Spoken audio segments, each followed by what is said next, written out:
continue our discussion for the pump analysis, no, we have here the cavitation and net positive suction head, right? So on the side of the pump, low pressure are commonly encountered, no, with the possibility of cavitation occurring in the pump, no. Cavitation occurs when the liquid pressure at a given location is reduced, excuse me, to the vapor pressure of the liquid, no. When this occurs, vapor bubbles, no, form. No, this phenomena can cause a loss in efficiency as well as structural damage to the pump when these bubbles collide with the metal surface. No, the cavitation has to avoided in the pump to characterize for cavitation.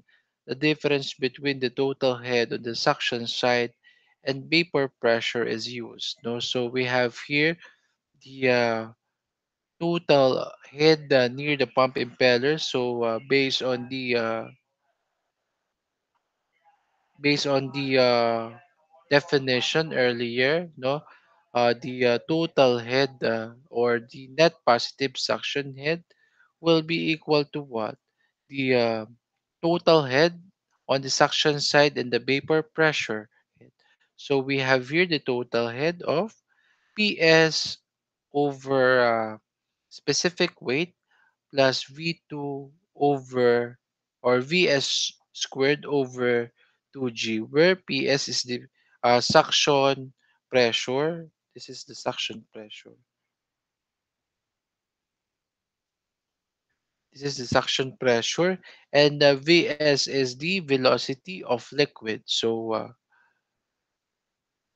we have also the uh, liquid vapor pressure head, which is PB over a specific weight, no, where PV is what? Is the vapor pressure at the location, no? So we have here the formula for the net positive suction head is equal to what? PS over specific weight plus Vs squared over 2G minus the uh, liquid vapor pressure head, which is PB over specific weight. As you notice, this is the total head earlier, no? Then this is the liquid vapor pressure head. So as a definition of the net positive suction head, this is the difference between the total head on the suction side and the vapor pressure head. So we can have this formula. But if we will have the this kind of installation, no? The installation shown in the figure is what? Ano ang ano niya? Configuration. So here, the pump installation in which pump must be raised from one level to another. But on this figure, uh, this is what? Free liquid surface, no? This is a free liquid surface where we need to apply the energy equation of what? Since we have a free surface, we need to consider what? The atmospheric pressure. No? Atmospheric pressure over a specific weight is equal to what? Based on the equation, we can have PS over a specific weight plus BS squared over 2G plus what? Plus Z1, which is the elevation and the summation of the hydraulic losses or the EH, no? So we can have the formula, no? Transposing that so you can have the specific or the total head, no? This is the total head. Remember, the total head is equal to what? Atmospheric pressure over a specific weight minus Z1 minus the hydraulic losses. So we can have, if we will going to apply this one to the NPSH formula, we can have this one. NPSH is equal to atmospheric pressure over a specific weight minus Z1 minus the hydraulic losses minus the vapor pressure head. Gets po ba? If this is for the free surface, no? Free surface, or free liquid surface, considering the atmospheric pressure. Nasundan po ba ang net positive suction head? Remember, no? Remember, no? Just remember yung net positive suction head is equal to total head minus the uh, liquid vapor pressure head, right? Para hindi kayo maligaw. If you will going to use, or if the problem define that we are in the free vapor or pre liquid pressure, we can use this formula to substitute on the pressure head, or the total pressure head, which is PATM over specific weight minus Z1 minus the hydraulic losses. Okay? Any question po before we proceed? Any question po? If none, we will proceed to the next, which is, oh, before this, we need to discuss first the, wait lang, mag-add lang ako ng isang slide.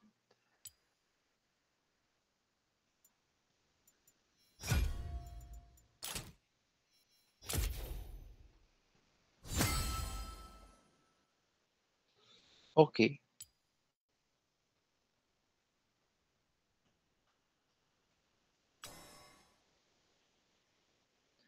Since we already discussed the net positive suction head, let's elaborate muna yung net positive suction head ulit. So, the net positive suction head is the critical parameters in the pump system. No, it represents the pressure head available at the pump suction to avoid cavitation, ensuring the uh, pumps operates. No, uh, but we have also the NPSHA,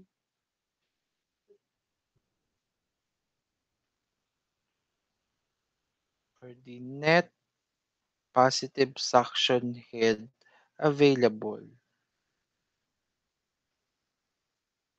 Okay, it is what the actual pressure head available at the pump suction. No, it is calculated based on the condition of the fluid system and must be sufficient to prevent cavitation. So you have here the formula ng net positive suction head available of what? It's equal to PATM over a specific weight plus PS over specific weight minus the vapor pressure over specific weight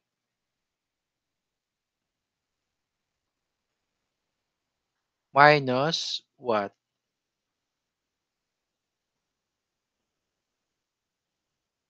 The Vs squared over 2G minus D, or ano yung kanina natin formula? H1, or the hydraulic losses. Okay, you can denote this as well. Same lang siya, no? Same lang. Halos same lang din. Nag-add lang tayo ng atmospheric pressure. This is for the net positive suction head available. So, yes po. Sir, sadya pong negative V2 squared over 2G po yun. Ay, check ko lang. It should be plus pala. Sorry. Thank you. It should be plus. Plus V2 or Vs squared over 2G. Thank you. Okay. Any question pa? Okay. Next is the net positive the suction head required. No, we also have here is a as a minimum pressure head required at the pump suction to avoid cavitation as specified by the pump manufacturer. No, it depends on the pump design and operating condition and is determined through testing. So we also have the cause and effect of cavitation, no? Since we already know that the cavitation is the formation and collapse of vapor bubbles within a fluid occurring when the local pressure drop below the vapor pressure of the liquid. No, so we have this phenomenon that can cause significant damage to pump components and affect performance. So we have the cause and effect of cavitation. Cavitation. So we have here the causes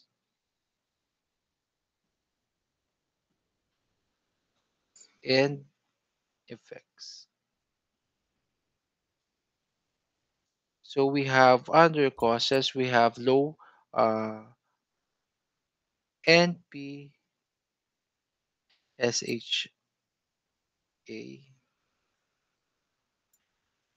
2 high fluid temperature, 3 high suction lift,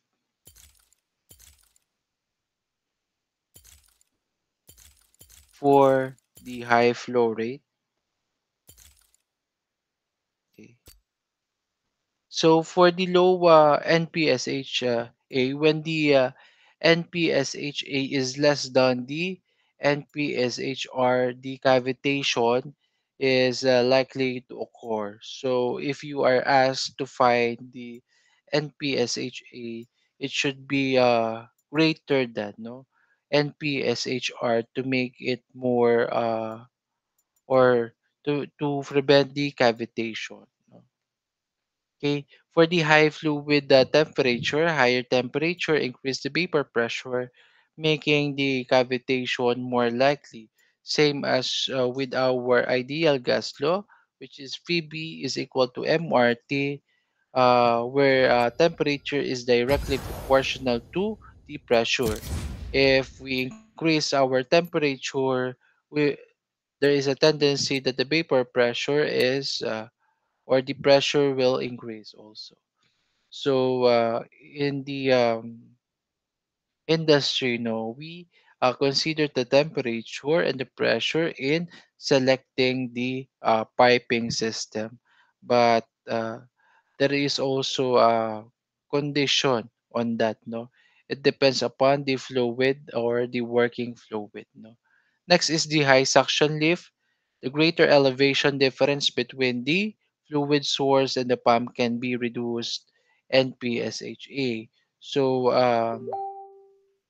we need to have what for the high suction lift. If the design is more than or the design of your pump is more than that you need, no, or less than you need, no.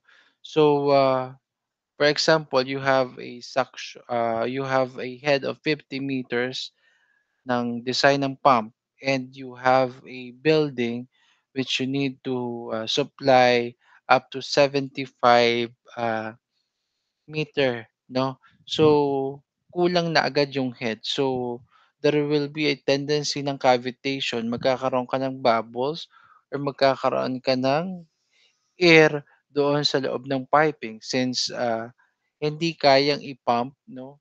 Hindi kayang i-pump yung liquid papunta dun sa pinaka or to the longest run, no? So we need also to consider that, no? Next is the high flow rate, no? High flow rate Increased flow rate can lead to lower pressure at the pump suction, right? Okay. Next is we have the effects. Ano yung mga effects noong effects ng cavitation sa system? No? We have here the what? Physical damage.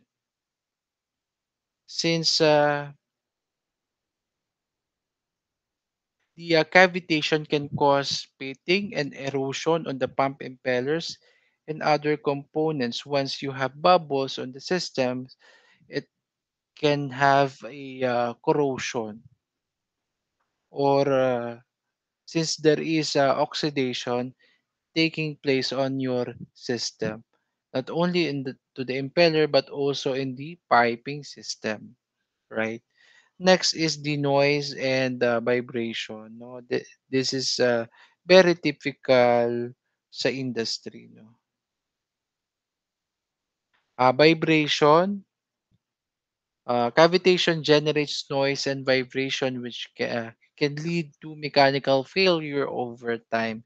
Since not only mechanical failure but also pipe bursting. No, if you already have your what you call that your ME laboratory, you already discussed the types of plunges, no?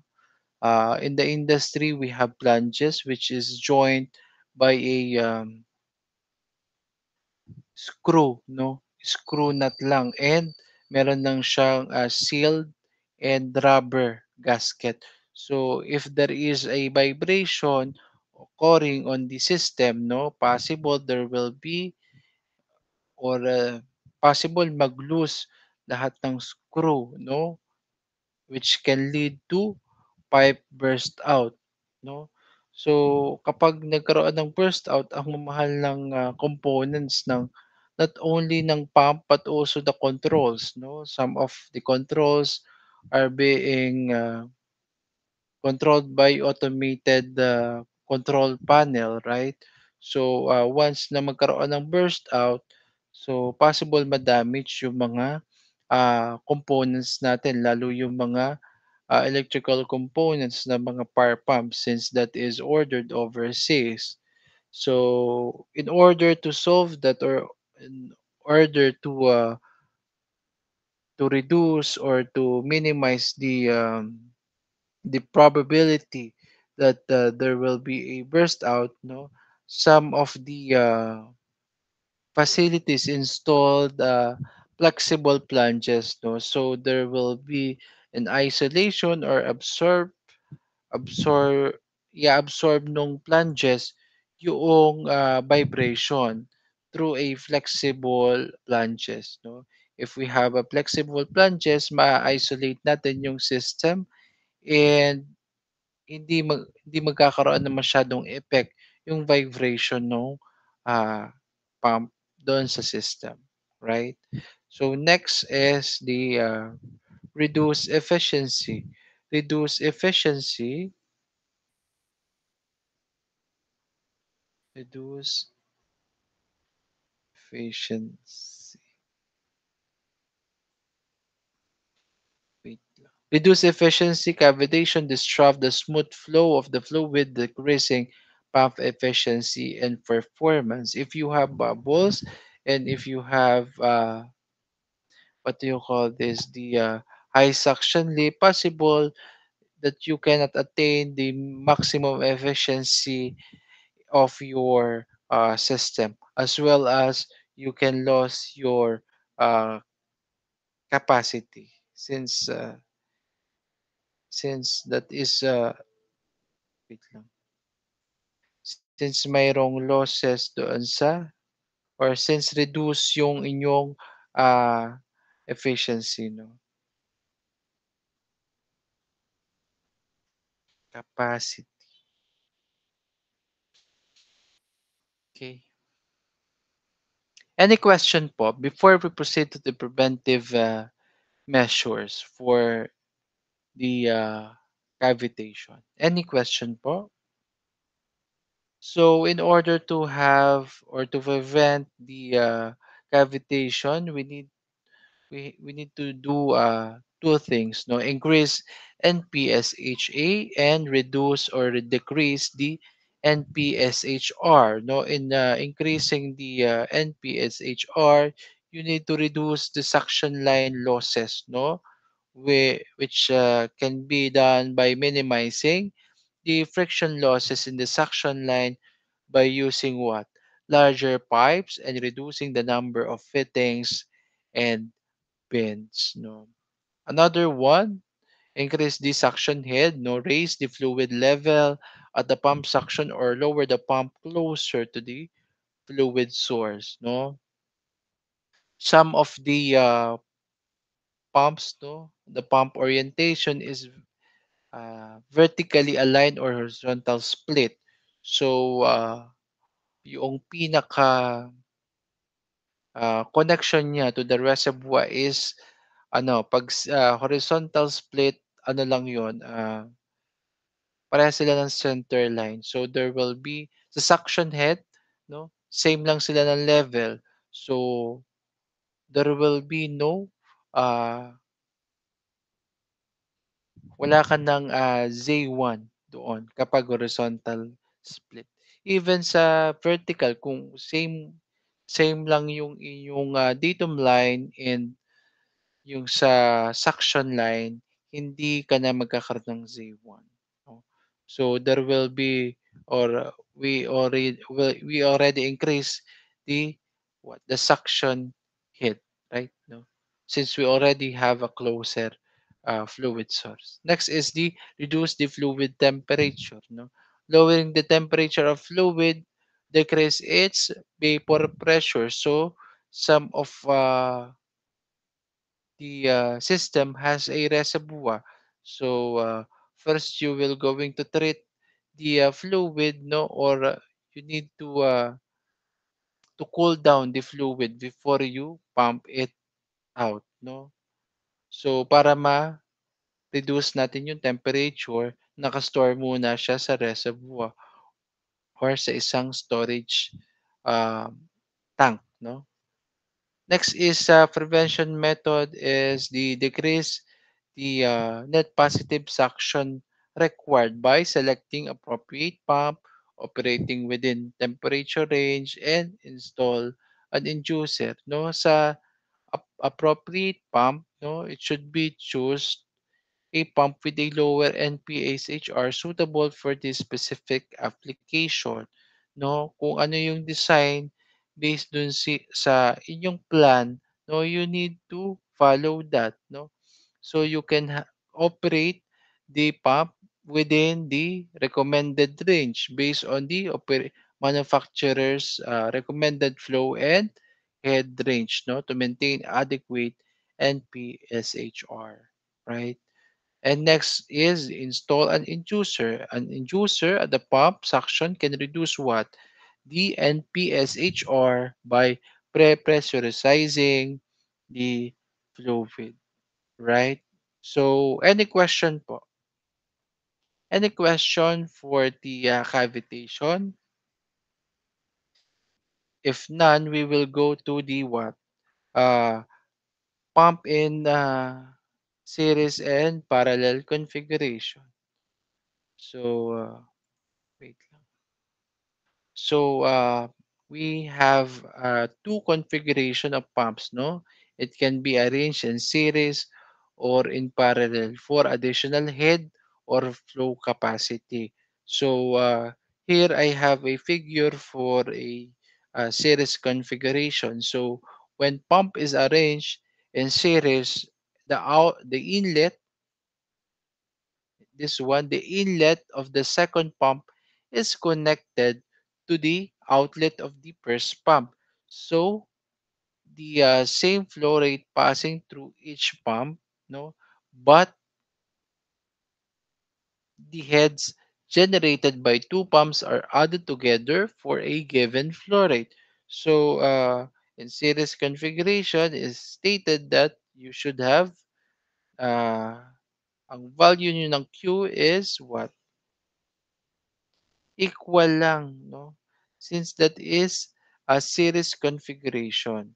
So you have Q1 is equal to Q2, no? Is equal to Q. But your head will be the summation, no? So you can have H is equal to H1 plus H2. That is for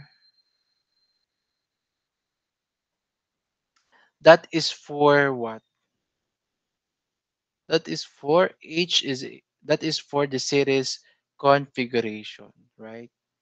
So any question po for the series configuration?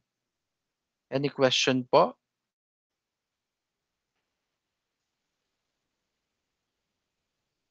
Wait lang ha.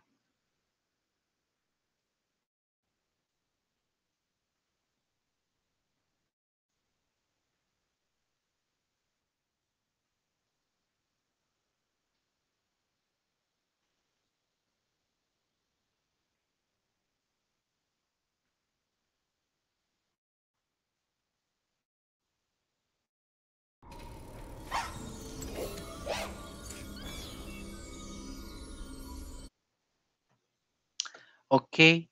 For the parallel configuration, pump in parallel configuration, we have here when the pump are arranged parallel, no, each pump handles part of the flow rates because the inlet of the pump as well as the outlet are coupled together. So there is a parallel connection, no. Thus, the total flow rate passing through the system is equal to the sum of flow rate passing through the individual pumps at the given head, no?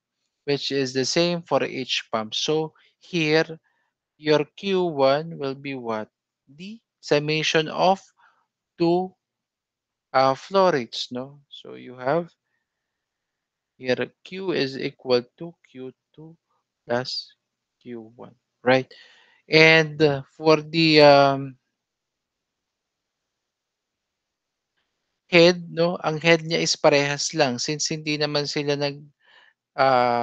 since sila ay parehas lang ng position, nakaparallel lang since ang kanilang outlet at ang kanilang inlet ay iisa, same lang since that is a parallel configuration. So yung H1 is equal to H2 is equal to H. So as a summary, no, kapag series configuration, ang constant or ang pare-parehas nyo is the flow rate since magkakadugtong lang siya, no? Magkakasunod, no? And kapag parallel configuration, ang pare-parehas naman is head since sila ay similar ang kanilang inlet and outlet, no? Any question po for the pump configuration? Any question? Okay, there's none. So in industry, no, some of the we have also a duplex configuration, which is dalawang pump. I think that is a parallel, no, parallel configuration, pero siya is hindi siya sabay nag cooperate. There is a sequence or the lead and lag sequence. So, for example, your pump 1 is the lead and your pump 2 is lag, no? Since typically we have three level of float switch. If it is supply or reservoir, yung first yung ang pinaka lowest is yung critical. If it is for the suction or for the effluent, it should be the critical is yung topmost, no? Kung siya is pump out, papalabas ng building or papalabas ng facility, ang critical mo is the topmost. Kung siya is papasok ng building, the critical mo is the lowest. So, based on that, since we have a reference, no, if you have a duplex configuration, kapag yung first, no, first or yung first trigger mo is yung nag na-trigger yung first float switch or float bulb, no? Mati-trigger agad yung lead na pump mo. So o-operate yung pump 1, no? So after that, once you reach the highest level, it will shut off. Then once already matrigger siya, mag-ooperate naman yung lag. Paano kapag nasa critical level? So, iti-trigger niya parehas yung pump. So, sabay sila magpa-pump. Okay? So, since para malakas yung maging flow rate mo. That is the uh, another application, no, for a duplex configuration with which using a parallel configuration but hindi sila sabay, no. There is a lead and lag uh, configuration, no? Okay. Any question po before we proceed to the another slide? If none, we can proceed to the matching pumps to a system demand. So we have here the typical flow system. I have here the figure for typical flow system. We need to consider a single pipeline that contains a pump to deliver fluid between two reservoirs. 1 and 2 are shown here in the figure. So we have the system demand curve is defined as elevation head plus friction and minor losses. So we can have H is equal to elevation head plus friction head losses plus minor losses. So we have the formula of what?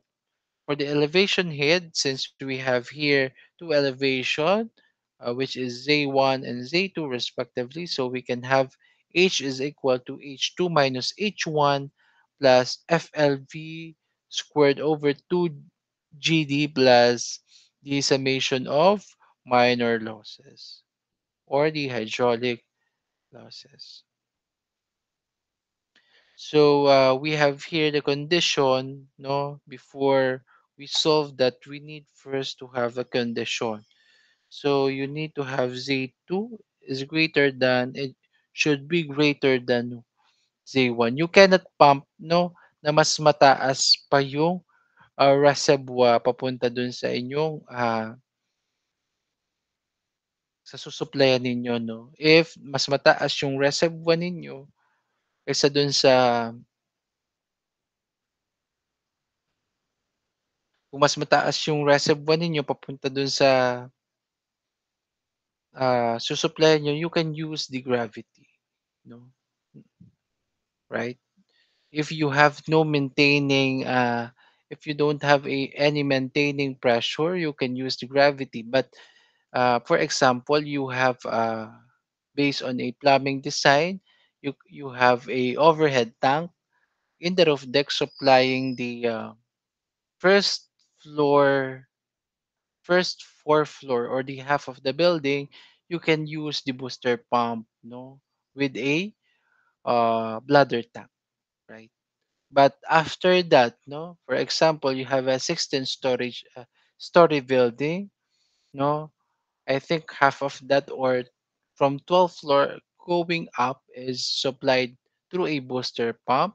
Then 11 down will be supplied through or via gravity. No, don't need to have a pump pagpababa, right? So you need to have going back. You need to have Z2 is greater than Z1 and laging ang FL Q2 over 2D GA squared should be what? Represent the friction losses and this is the friction loss.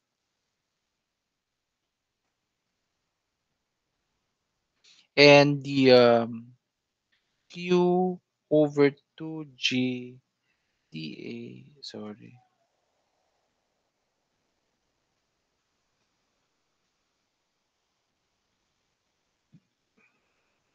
dA squared is representing the minor losses, no? Where ang F is what? Ang F is coefficient of friction, no?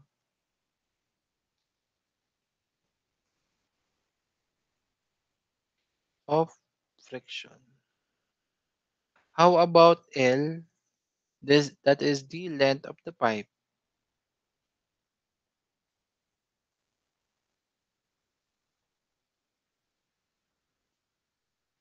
And yung D is what? Diameter ng pipe, no? D is diameter. And yung A na malaki is area, no? And Q is the flow rate. Okay? Uh, if you will graph that, no? If you will graph the performance curve of the pump, no? Or the performance or the yung mga H and Q niya, no? You can have this kind of graph, no? The performance HQ curve of the pump, no? Or also known as the uh, system demand curve, no? So we have here the intersection of the pump performance curve and system demand curve is the operating point, no, which give the head and discharge this one. Okay, and it is desirable that the intersection occurs as close to the point of maximum efficiency of the pump or the best operating points. No, we will going to have this on the later part of our discussion. We will plot your pump performance curve and the system curve so you can have your the uh, flow rate using the flow rate and the pump head if there will be a for example kung saan nag-meet yung inyong flow rate at saka based dun sa flow rate and pump head, no? Kung saan nag-meet, yun yung magiging operating point natin, no? Based on the system demand. Okay? Any question po? Any question? Okay, if none, I have here also the a graph, no, which is the performance curve of a radial pump, no? I have three sets here. I have the upper part is head against flow rate Q in cubic meter per hour with a constant efficiency curve, no? And next is the middle part is power P in a kilowatt hour, kilowatt against flow rate Q in cubic meter per hour for different impeller diameter. And the lower part or the third graph is the NPSH or the net positive suction head in meters against flow rate Q in what? Cubic meter per hour. Okay, the curves drawn for the constant speed at 2,900 RPM. Okay, any question for the graphs? No, don't worry, we will going to have this in the later part of our discussion. It will be possible next week or not not this week, but since we have a lot of uh, sample problems, no. So next topic will be the axial or the axial flow pump, no. So in axial flow pump there is no radial flow, no. Furthermore, assuming uniform flow and applying continuity equation, flow velocity at inlet is same as the exit, right? So I have here the figure for the axial flow pump, no. Uh, as you can see, no, the rotor is connected to the motor through a shaft, no, shaft, and as it rotates at a relative high speed, no, the fluid is sucked into the inlet. Okay, Then the fluid is charged to a row of fixed blade. This is the fixed blade, right? And fixed blade or guide blade with the high pressure. So I also have here the inlet and velocity diagrams uh, based on this figure. No, uh, I have here the FBD, so we can have an ease of computation. No, so we can have, as you can see on the figure, we can have nasan yun? U. No, this is the for the inlet and velocity diagrams. We have here U1 and U2. So that is equal since as you can see on the figure, same lang sila ng uh, position. Yung 1 and 2. Nagkaiba lang ng angle. Okay? So we can have here U1 is equal to U2, right? So we can denote that as U. Also we have here the VF1 is equal to BF2 since we have equal U, so we can denote that as VF. No, applying the Euler equation.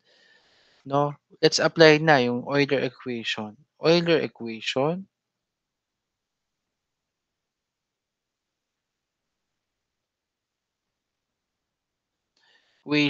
for the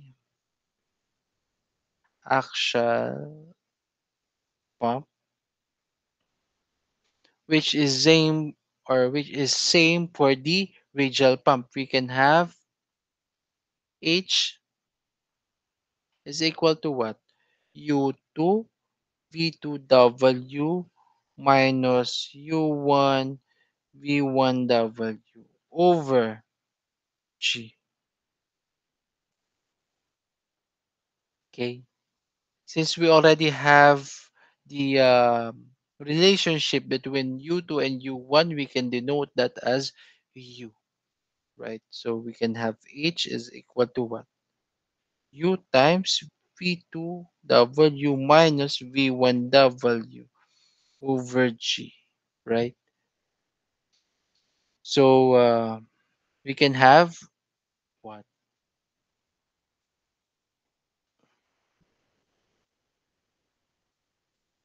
We need to solve first the, or we can have the relationship between uh, V2W and V1W. So based on the identities given here at the figure, we can have what? Ano yung V2 niya? V2W. We can have what?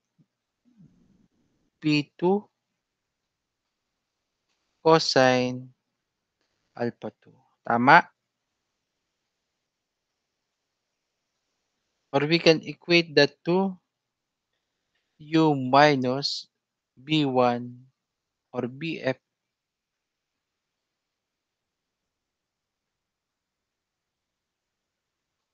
cotangent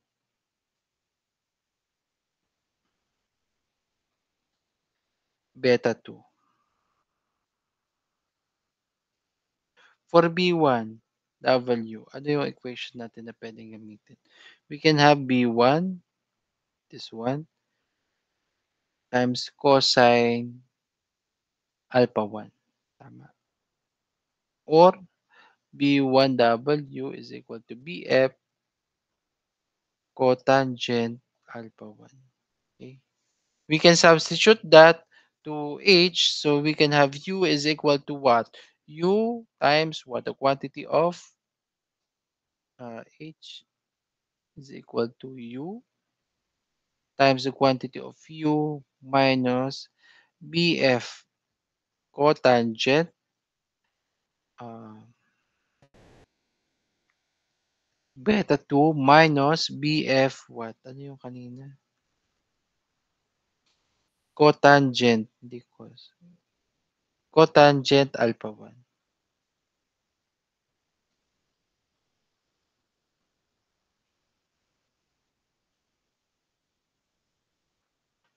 over G.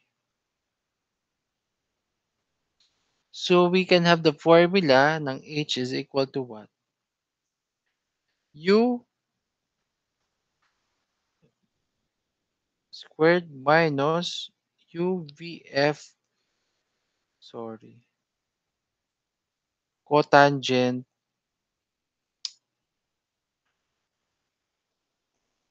B2 minus U BF cotangent alpha 1 over G. Okay? So we can simplify that by H is equal to U2 squared over G minus UVF over G times cotangent, but cos beta 2 plus cotangent alpha 1. Okay? So we have here the formula using the Euler equation. So, paano kapag pag walang free will at the entrance, no? If there is no free will,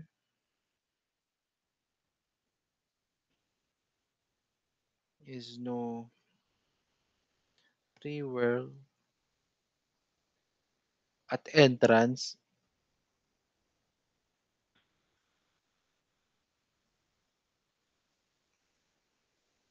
free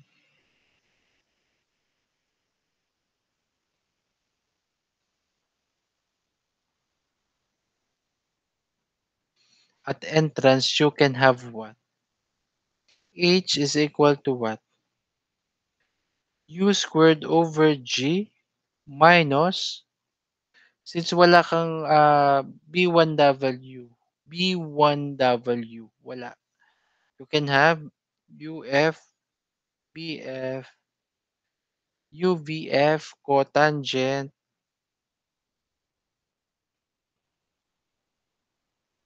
beta 2 over G. Okay? If that is, if wala tayong will or free will sa entrance. No? Okay? Any question po with the equation? Any question po? Basta once you already have this figure, i-interpret nyo lang. Or you can use this formula. If hindi matandaan ang formula, you can use the uh, equation or the diagram. Okay? Any question po before we proceed? Any question? If there is none, we can have our uh, sample problem, right? So we have here the sample problem number 1. We can have here this select a pump to deliver 1,890 liter per minute with a pressure head of 448 kPa. No, assume the rotational speed of the pump is 3,600 revolution per minute.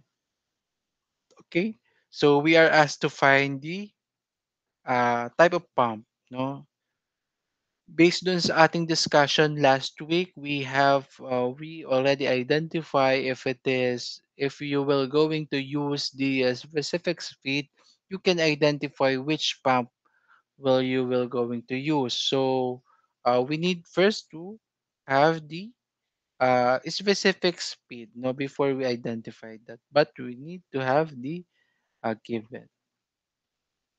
So we have given of Q is equal to what? 1,890 liters per minute. And for the P or the pressure, we have 448 kilopascal. And for N, we have 36 revolution per minute. Since we are asked to find, no, yung specific speed,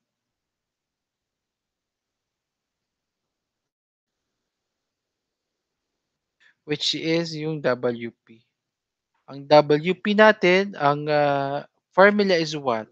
WP is equal to W square root of Q over GH raised to 3 fourths. Tama? Okay. So, we already have the value of Q. We need only the W, the speed in radian per second, at saka ang H or yung head. So, we need to have the speed, rad per second. So, we can have the formula ng W is equal to 2n pi over 60. Tama? So, we can have the substitute the data, we can have 3 6 times pi over 60. We can have the value or the speed of what? This is 60 times 2, 120 pi. Tama? Rad per second. Or, saan siya equal? In decimal. 20 times pi, it should be what? 376.9911 rad per second. Okay? So, we already have the W. So, next, we have the head in meters.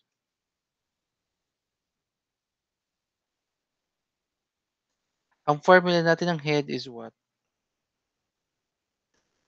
Pressure over specific weight. Since wala naman tayong data for the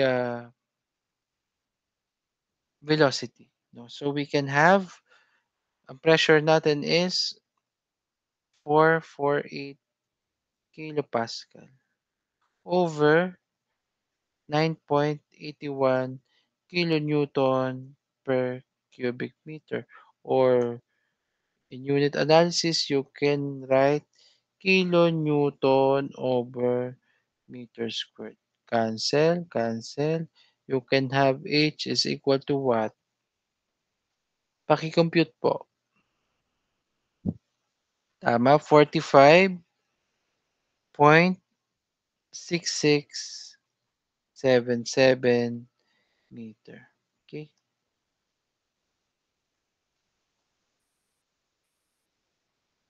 So we already have the H, W, and Q, but we need to convert this Q first to meter cube per second. So we have flow rate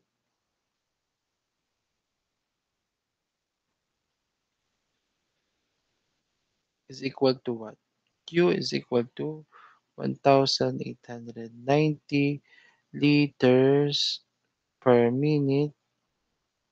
You can have per 1 minute, you have 60 seconds times per cubic meter, you have 1,000 liters. So we can have what? Ang Q is what?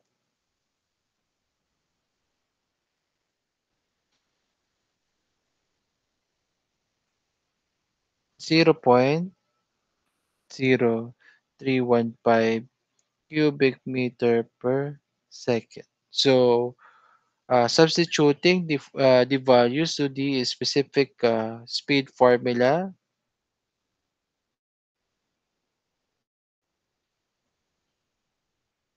we can have WP is equal to W square root of Q over GH raised to 3 fourths. We can have what? Ang W natin kanina is, ano to? 376.991. 11 times Square root ng Q na 0.0315 over ang G is 9.81 times okay,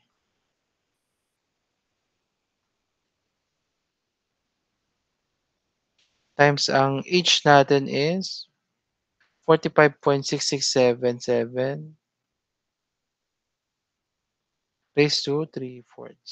We can have WP is equal to what? WP is equal to 0.6871. So your WP is what? Less than 1. So therefore we can use what?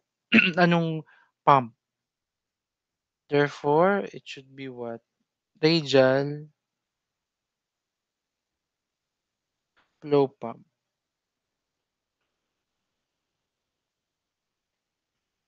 If it is between 1 and 4, it should be what?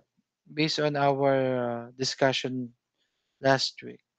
Alam ko narito yun eh. You can have mixed flow pump, no? If it is between 1 and 4, it should be mixed flow pump. Kapag WP is greater than, it should be greater than. Greater than 4, it should be axial flow pump.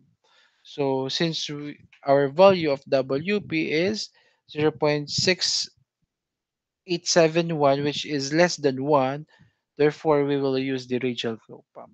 Any question? May question po ba?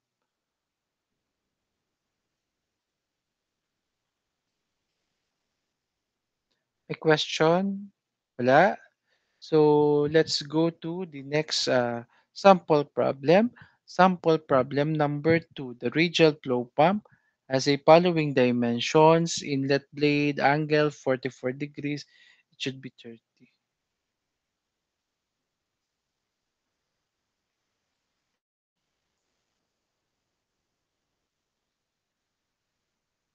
Make it 30. So inlet radius 21 mm with 11 mm. Exit blade 30 degrees, exit radius 66 mm with 5 mm. The speed of the pump is 2,500 revolution per minute. Assume ideal condition, frictionless flow and negligible thickness of vanes. Assume no whirl at inlet, so there will be no pre-wheel. Excuse me. Determine A, flow rate, B, theoretical head, and C, required power, and D, pressure across the impeller. So please try to solve for before we discuss. Okay?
Okay, let's try to solve. No, going back to the problem. Sample problem number two. A radial pump has the following dimension in inlet blade 44 degrees. No, inlet radius 21 mm, width 11 mm, exit blade angle 30 degrees, exit radius 66 mm with 5 mm. The speed of the pump is 2,500 revolution per minute. Assume ideal conditions, frictionless and negligible thickness of vanes. Assume no whirl at inlet. Determine flow rate, P theoretical head end, T required power, and D pressure across the impeller. So I will check my solution. So we have here given. So we already have all the givens, no? Given. Ito nga isulat sa kabila. So we have here the given. Beta 1 is equal to 44.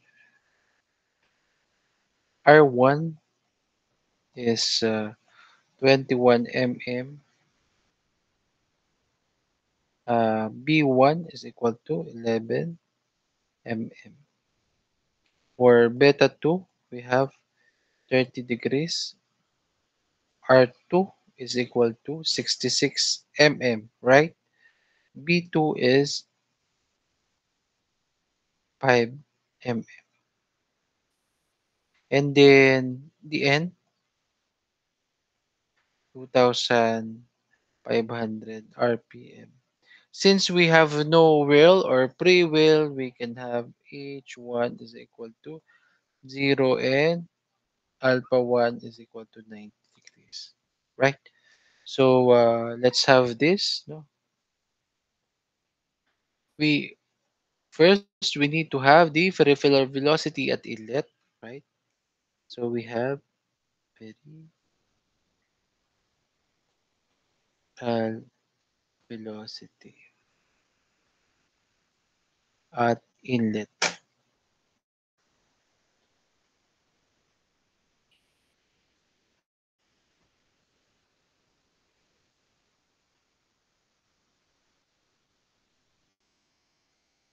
Okay.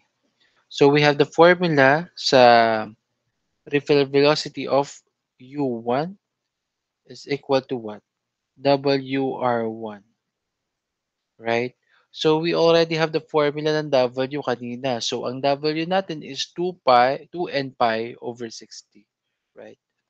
So we have 2n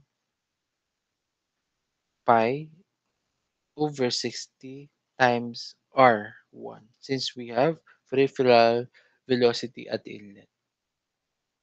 So we have U1 is equal to what? 2 times 2,500 RPM times pi times 21 times 10 to the negative 3 since we need to have it meters over 60 to make it seconds, right? So is equal to U1 is equal to what? Ano pong sagot? 7 pi over 4 meter per second. Or you can have 5.4978 meter per second. Okay. How about the peripheral velocity at exit? No? Peripheral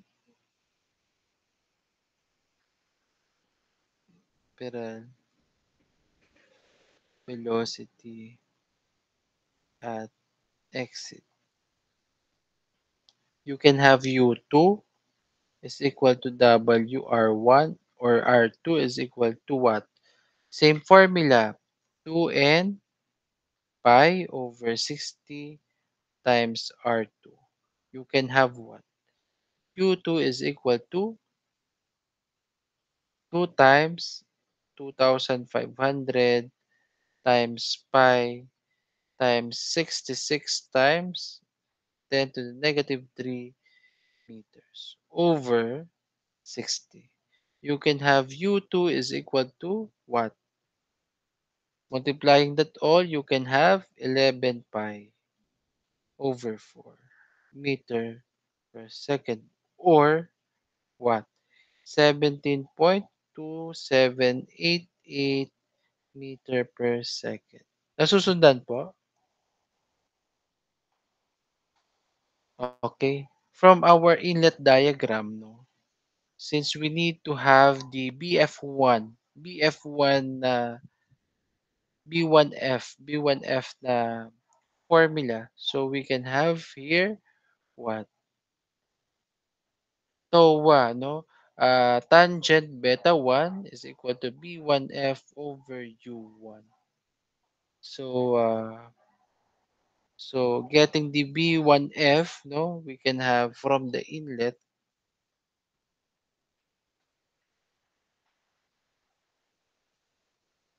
you can have tangent beta 1 is equal to B1F over U, since tangent is equal to opposite over adjacent.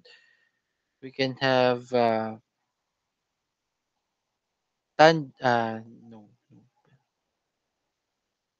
um, B1F is equal to what? Tangent, dito ko lang isulat.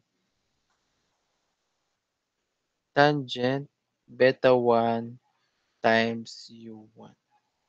Okay, BF1 is equal to what? Tangent beta 1 is 44. Tangent 44 degrees times U1, which is 7 pi over 4. B1F is equal to what?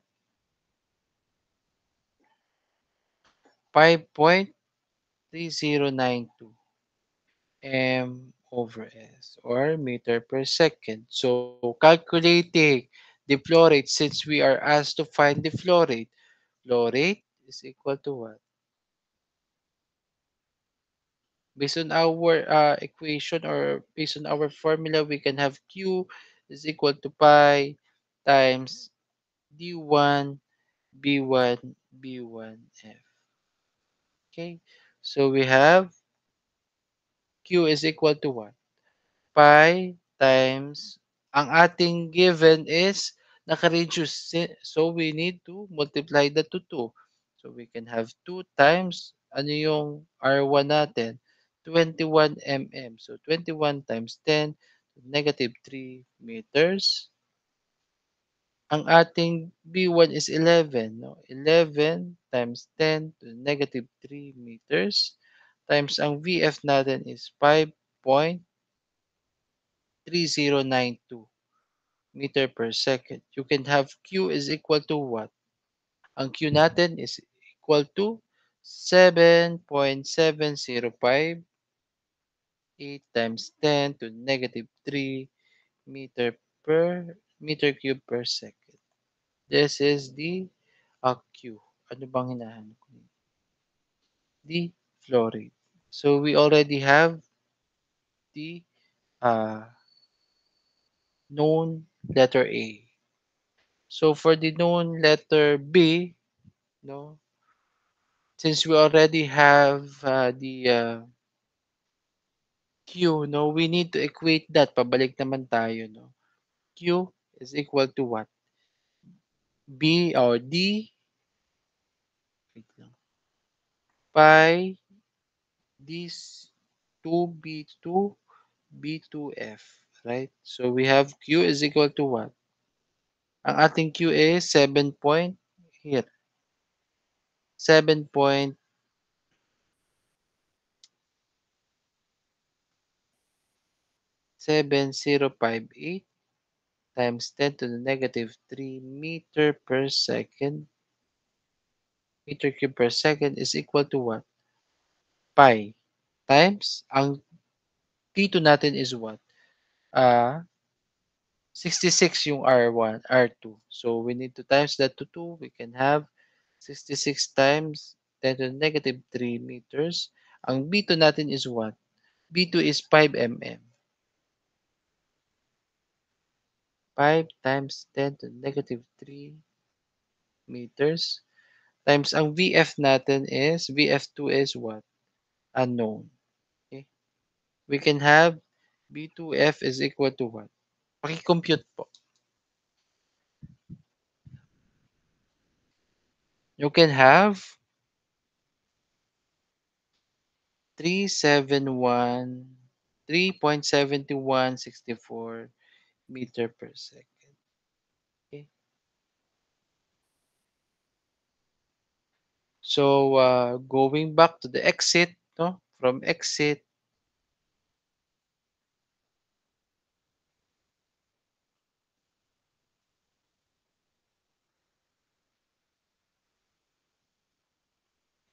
sit, no? You can have tangent, beta 2, this one.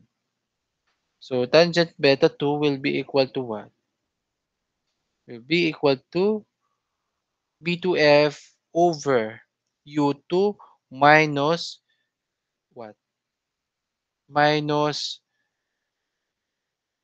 V2W. Okay? B2F over U2 minus UV. So you can have U2 minus VW is equal to V2F tangent 30. You can have, sorry, you can have U2 minus V2W is equal to what? 37164, this one, meter per second over tangent 30.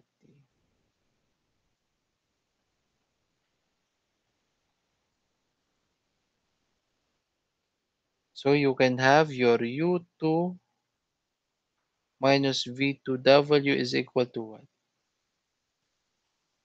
6.437 meter per second. Since you already have your U2 earlier, this one, U2.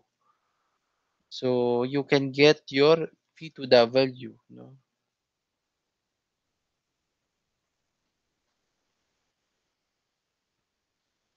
You can have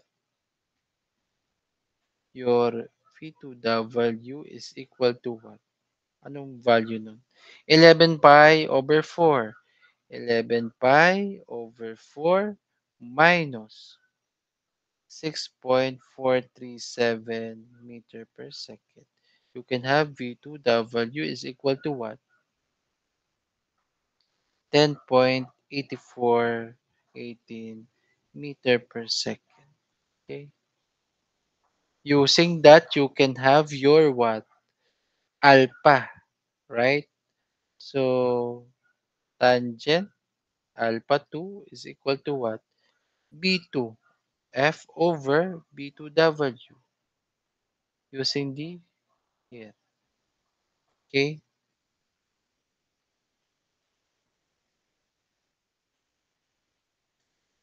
You can have tangent alpha 2 is equal to what?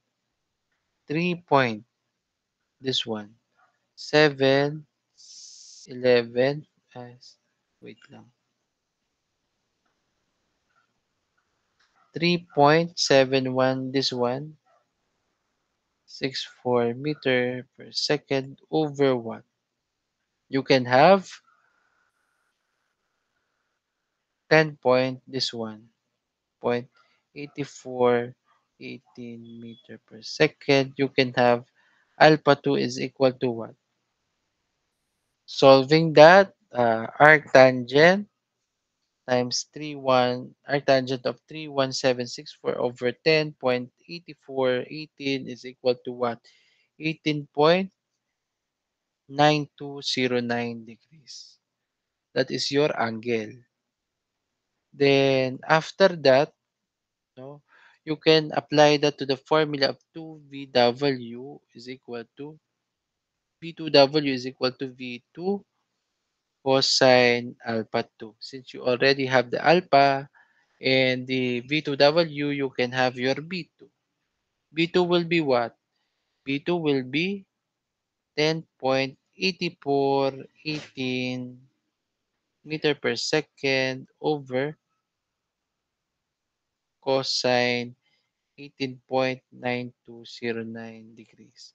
So you have your B2 is equal to 11.4611 meter per second. Okay? So solving sa head, theoretical head, you can have H, theoretical head,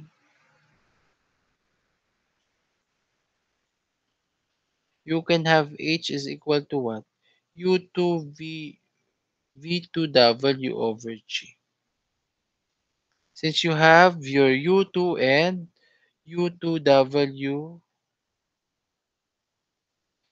over G, we can solve that na. No?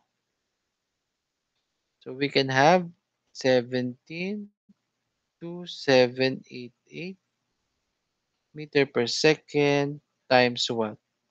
Yung ating U2 kanina is what? U2W is 108418.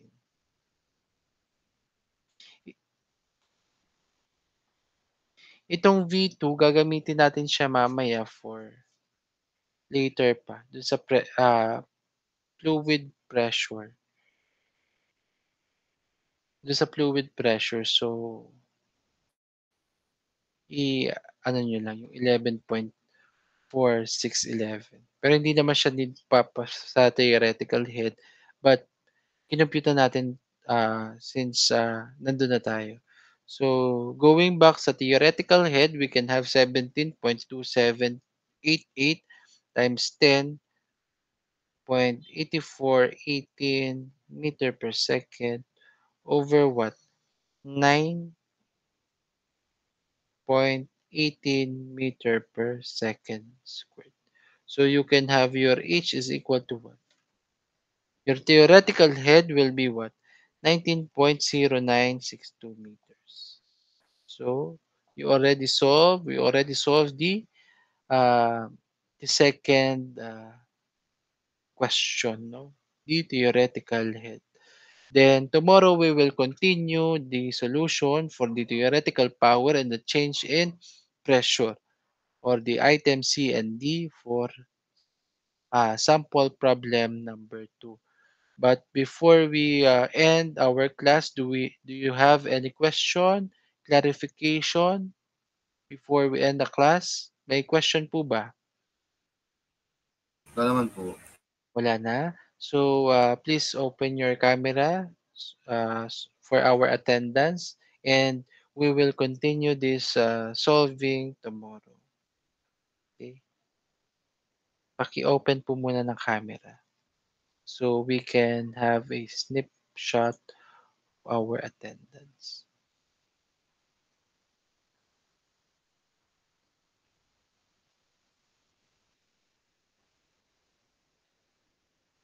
Okay? Yung iba po paki-open na din. Okay? One, two, three. Okay? Thank you and see you tomorrow. Thank Thank you you. po, sir. Thank Po, you. sir. Sige po, sir.